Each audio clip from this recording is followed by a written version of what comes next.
The mall has always been my little refuge after a long day at work. There's something about the buzz of conversations, the smell of pretzels baking, the shine of store windows. It just makes me breathe easier. That afternoon, I walked in with a sense of calm, lighter on my feet than usual. My mission was clear. Find the perfect birthday gift for my mother. Not just anything, but something thoughtful, something that would make her smile the way only she can. I live for these small rituals. They remind me that even when life gets messy, there are pieces of it I can control. I stopped at a cafe, the cozy one tucked between two stores, and ordered my usual cappuccino. The first sip warmed me instantly, the foam brushing against my lip like a soft little luxury. I sat by the glass wall watching people hurry past, teenagers laughing, moms tugging toddlers along, a couple bickering over shopping bags. I couldn't help but smile, feeling like I was part of some bigger rhythm, yet safely in my own bubble. For a moment, I felt grounded, like life was exactly where it needed to be. With my coffee finished and my mother's gift neatly wrapped in a bag swinging from my hand, I headed to the parking lot. The air was warm, carrying that faint, almost metallic smell of asphalt cooling after the heat of the day. I even caught myself humming a tune I'd heard on the radio earlier. Everything felt light, almost perfect. But then I turned a corner and my breath hitched. Just a few rows away, I spotted a car I knew too well. My husband's. At first, I thought maybe I was mistaken. There are plenty of cars like his, I told myself, even though I could spot that dented bumper anywhere. My pace slowed, my heart tapping harder in my chest. What were the odds he'd be here? David had told me he was working late all week, drowning in meetings. I shook my head, pushing down the sudden rush of unease. I wanted to hold on to the calm I'd felt just moments ago. I clutched the gift bag tighter, its sharp edges pressing into my palm, almost grounding me. My mind tried to rationalize. Maybe he just stopped quickly. Maybe he wasn't even here anymore. But the sight of that car rooted me to the spot. I couldn't just walk past. Not without knowing. It was as if the universe had pulled me into this exact spot at this exact moment, daring me to look closer. And yet, a part of me prayed I wouldn't have to. I stood there in the middle of the lot. The hum of engines and the sound of shopping carts rattling in the distance, blending into background noise. The warmth I'd carried from my cafe stop now felt heavy, stifling. My skin tingled with unease, and I could feel the calm of my perfect day slipping away. Something inside whispered that my life was about to tilt in a way I wasn't ready for. I started walking slowly, each step deliberate, as though the ground beneath me had suddenly turned fragile. My eyes stayed fixed on that car. Every detail etched sharper the closer I got. My heartbeat was no longer steady. It was wild. Uncontained, like it already knew something my mind refused to accept. I wanted to believe it was nothing that I'd laugh at myself later for overthinking. But deep down, I felt a shadow creeping in. The mall's fluorescent lights spilled into the lot, catching the glossy black paint of David's car. I stopped a few rows away, close enough to know without a doubt it was his. My throat tightened. The easy hum of my song replaced with silence. The gift bag felt heavier now, almost ridiculous in my hand. A birthday present for my mother, wrapped with care, suddenly seemed so small against the storm rising in me. I stood still, frozen between the ordinary day I'd had and the unraveling that was just beginning. My gut twisted, torn between turning back and stepping closer. Something told me that whatever happened next would split my life into a before and after. And as I lingered there, heart racing, I didn't yet know just how right that feeling was. I froze when I saw the driver's door open. For a split second, my brain begged me to look away, to turn and leave before the truth spilled out. But my eyes locked on the figure stepping out. It was David, my husband, the man who said he was buried in work, too busy for even a quick dinner with me. My chest tightened so suddenly it was hard to breathe. And then she appeared. A woman slid out of the passenger seat, laughing softly as she adjusted the strap of her dress. The sound of her voice carried across the lot, light and easy, like they had shared a private joke. I felt my stomach drop as if the ground had opened beneath me.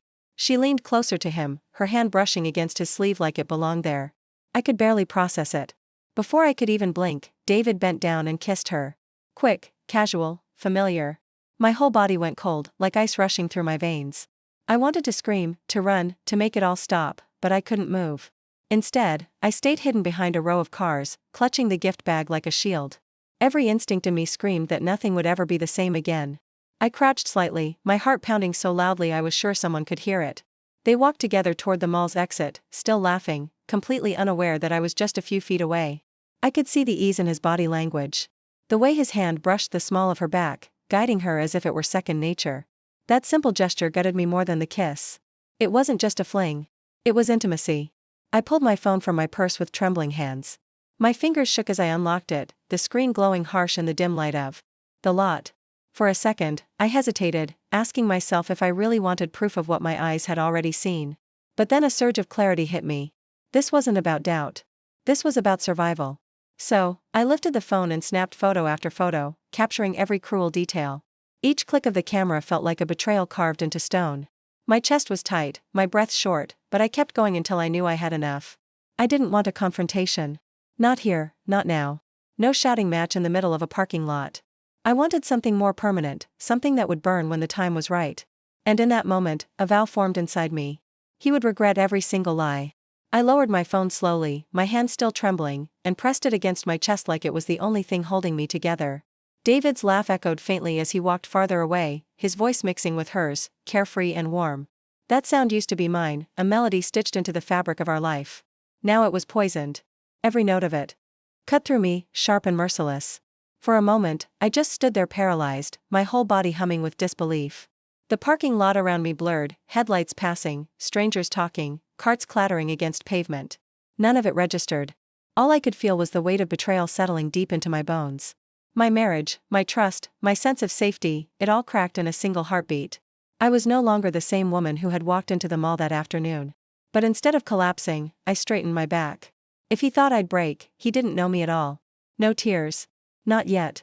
I would carry this storm inside me quietly until the moment I chose to let it loose. And as I turned away, clutching the photos like a secret weapon, I knew my silence would be the sharpest blade. When I walked through the front door that evening, David was already home. He looked up from the couch with that same easy smile as if nothing in the world had shifted. "Long day?" he asked, his voice steady, his tone practiced.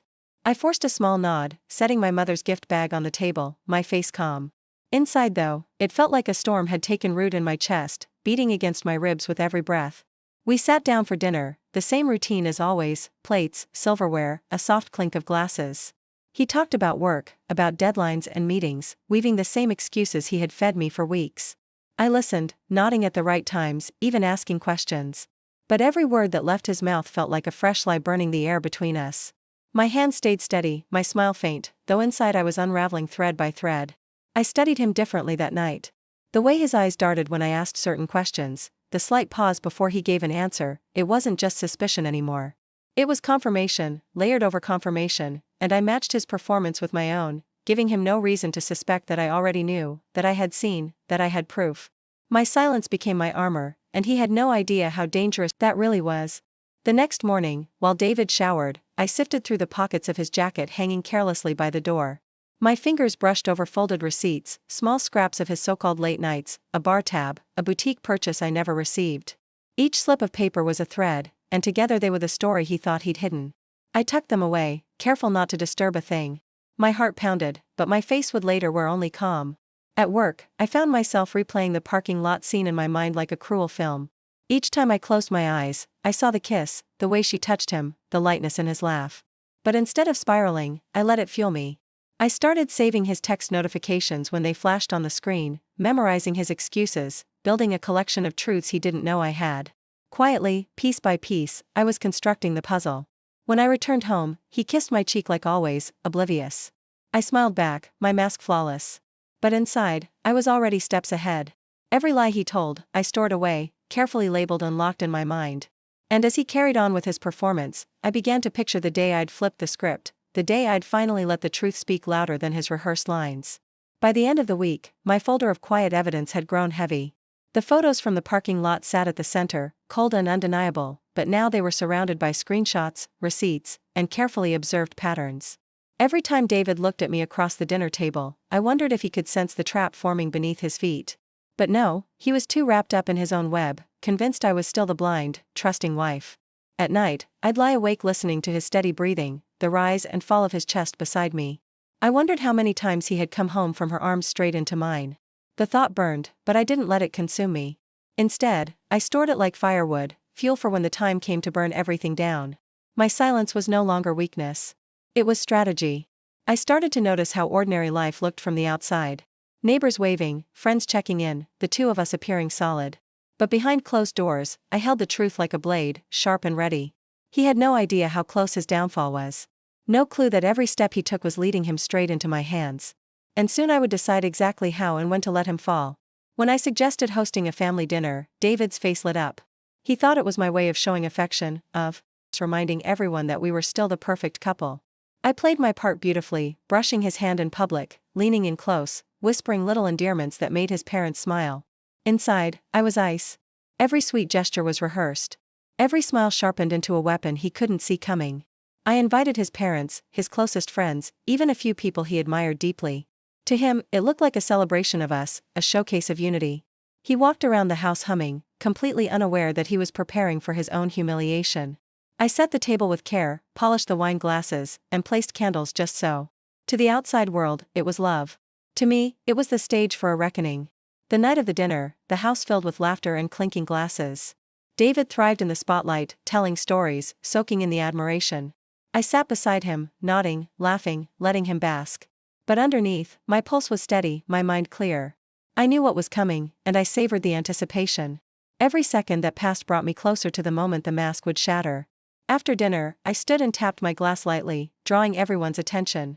I thought it might be nice to share some memories, I said warmly, gesturing toward the screen I had set up earlier. Smiles spread across the table. They were expecting nostalgia, anniversaries, maybe even a romantic tribute. David leaned back in his chair, pride written all over his face, convinced he was about to be celebrated. The slideshow began innocently enough. Vacations, birthdays, little moments of us smiling together. People chuckled, clapped, whispered sweet remarks. I watched David out of the corner of my eye, saw him squeeze my hand, utterly convinced of my devotion. He had no idea the ground beneath him was about to give way. I felt my heartbeat steady itself, a strange calm taking over. Then, with one click, the screen changed. Gasps rippled through the room as the parking lot photo appeared. David pressed against another woman, his lips on hers, their intimacy undeniable. The silence that followed was heavy, suffocating, almost electric. I didn't look at the guests. I didn't need to. My eyes stayed on David, watching the color drain from his face, his pride collapsing in an instant. David's hand slipped from mine as if burned. His mouth opened, but no words came out. The guests shifted uncomfortably, their eyes darting between the screen and him, waiting for some kind of explanation.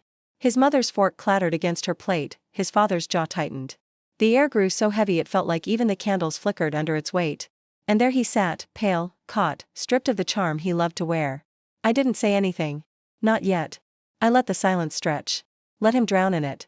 Every second that ticked by was a reminder that he no longer controlled the narrative. This wasn't his story anymore. It was mine.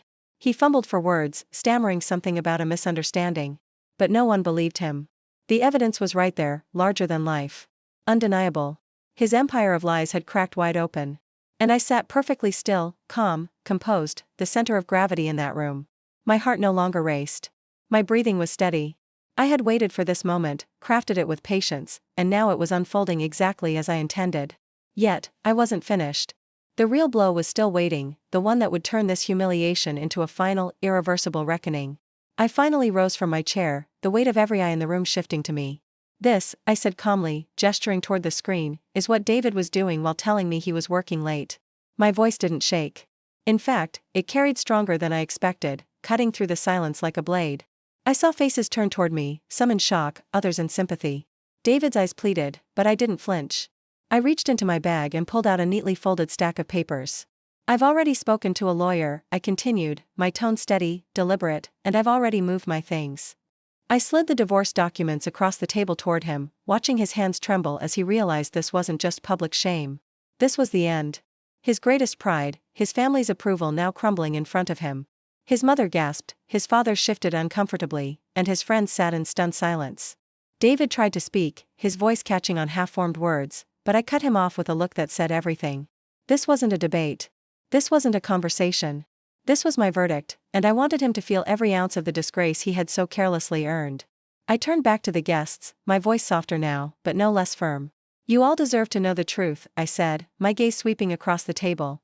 For months, he looked me in the eyes and lied, pretending to be the devoted husband. But this, I pointed toward the frozen image on the screen. This is who he really is. A murmur spread through the room, the kind that comes when respect dies in an instant. David's mother covered her mouth, tears welling in her eyes. His father stared at him with disappointment so raw it almost filled the silence for me. David reached for me across the table, desperate, whispering my name as if it could erase what had been laid bare. I pulled my hand back before he touched me. My refusal loud without a single word. That gesture was final. I stood taller, refusing to let the moment swallow me. This wasn't about rage anymore. It was about reclaiming myself in the brightest, most undeniable way. I had carried his lies quietly, had built the case piece by piece, and now I was free of them. The papers on the table weren't just legal documents. They were my declaration. I was done living in his shadow. I gathered my things slowly, making sure every eye in that room stayed on me. My purse over my shoulder, the gift bag for my mother still in my hand, the one detail of the day that remained pure. I looked at David one last time. His face was ashen, his pride shredded in front of the people whose approval meant everything to him. That I knew was the wound that would never heal. I didn't shout, didn't cry, didn't let him see me broken. Instead, I held my head high and walked toward the door. Each step was steady, deliberate, a rhythm that carried me further from the lies and closer to freedom. Behind me, I could hear whispers rising, the rustle of chairs, the stunned disbelief settling into the room. I didn't turn back, not once. As I stepped into the cool night air, I breathed deeply, as if taking my first full breath in months. The weight on my chest lifted, replaced by something stronger. Resolve. David would forever be remembered not as a husband, not as the man he pretended to be, but as the liar who was exposed in front of his own family. And I would be remembered as the woman who refused to be deceived one moment longer.